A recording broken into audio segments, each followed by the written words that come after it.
தமிழகம் முழுவதும் நாளை மறுநாள் மக்களவைத் தேர்தலுக்கான வாக்கு எண்ணிக்கை நடைபெற இருக்கக்கூடிய நிலையில் வாக்கு எண்ணும் மையங்களில் பலத்த போலீஸ் பாதுகாப்பு போடப்பட்டுள்ளது. பாதுகாப்பு ஏற்பாடுகள் குறித்து விவரிக்கிறார் நம்முடைய சிறப்பு செய்தியாளர் கோகுல். இதுபோன்ற பாதுகாப்பு ஏற்பாடுகள் செய்யப்பட்டிருக்கு.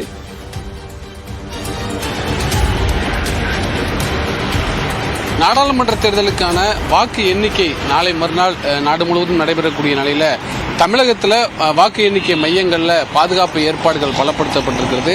வாக்கு எண்ணிக்கை மையத்தில் அதற்கான ஏற்பாடுகளும் தீவிரமாக செய்யப்பட்டு வருகிறது. குறிப்பாக 39 நாடாளுமன்ற தொகுதிகளையும் ஒரு தொகுதிக்கு ஒரு வாக்கு எண்ணிக்கை மையத்தில் 1000 போலீசார் வீதம் 39,000 போலீசாரும், அதே போல ஏறக்குறைய தலைவர்களுடைய வீடு, கட்சி அலுவலகம், பொது இடங்கள் என 60,000 போலீசாரும் ஒட்டுமொத்தமாக இந்த வாக்கு எண்ணிக்கை பணிக்காக மட்டும் 1,00,000 போலீசார் தமிழகத்தில் பாதுகாப்பு பணியில் ஈடுபடுறாங்க. வாக்கு எண்ணிக்கை மையம் முழுவதுமே ஏற்கனவே காவல்துறையோட கட்டுப்பாட்டுக்குள் ஏற்கனவே கொண்டு வரப்பட்டிருக்கிறது. முழுமையாக சிசிடிவி கேமராக்கள் மூலம் கண்காணிக்கப்பட்டு வருகிறது. குறிப்பாக பல்வேறு கட்டுப்பாடுகளை வாக்கு எண்ணிக்கை மையத்துக்கு வரக்கூடிய முகவர்களுக்கு ஏற்கனவே விதிக்கப்பட்டிருக்கிறது. அதற்கான பயிற்சிகள் அளிக்கப்பட்டிருக்கிறது. ஏற்கனவே சென்னை மாநகர காவல் ஆணையரும் மாவட்ட தேர்தல் அதிகாரிகளும் வாக்கு எண்ணிக்கைக்கான ஏற்பாடுகள் மற்றும் பாதுகாப்பு குறித்து ஏற்கனவே ஆலோசனை செய்து நேரடியாக வாக்கு எண்ணிக்கை மையத்தில் ஆய்வு பண்ணியிருக்காங்க. சென்னையில் இருக்கக்கூடிய 3 வாக்கு எண்ணிக்கை மையத்திலையும் ஏற்பாடுகள் தீவிரமாக செய்யப்பட்டு வருகிறது.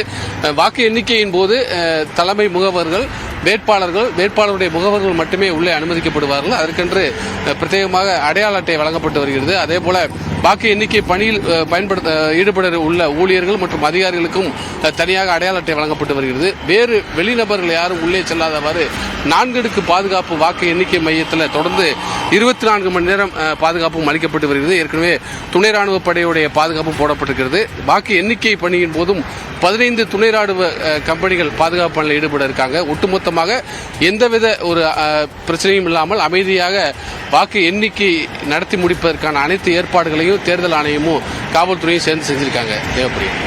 தகவலுக்கு நன்றி கோகுல்.